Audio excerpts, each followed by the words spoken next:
नमस्कार, मी कीर्ती गायकवाड. स्वागत आहे आपलं आय न्यूज 28 मध्ये. चला तर मग जाणून घेऊयात महाराष्ट्रातल्या ताज्या घडामोडी.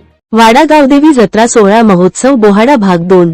वाडा शहराची ग्रामदेवता आई गावदेवी मातेचा जत्रोत्सव बोहाडा एप्रिल 22 ते 23 एप्रिल 2025 संपन्न झाला. एप्रिल 23 रात्रभर देवी देवतांचे, नैसर्गिक शक्तीचे, वन्य प्राण्यांचे जसे वाघ जिवंत रूप सादर करण्यात आले. तसेच एप्रिल 23 सकाळी 6 ते 10 वाजेपर्यंत आई गावदेवी मातेचे रूप घेऊन नाचत गाजत वाडा शहरातील घरोघरी व मंदिरामध्ये आशीर्वाद देण्यासाठी फिरली. भाविकांनी ओटी भरून स्वागत केले व दर्शन घेतले.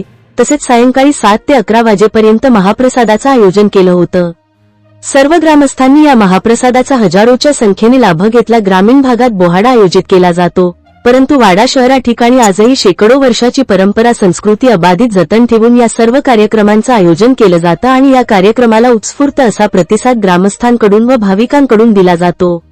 वार्ताहर इंडिया न्यूज 28 साठी कोऑर्डिनेटर योगेश आंबवणेच्या जोडीला प्रणय प्रभाकर पाटील, पालघर जिल्हा ब्युरो चीफची रिपोर्टर.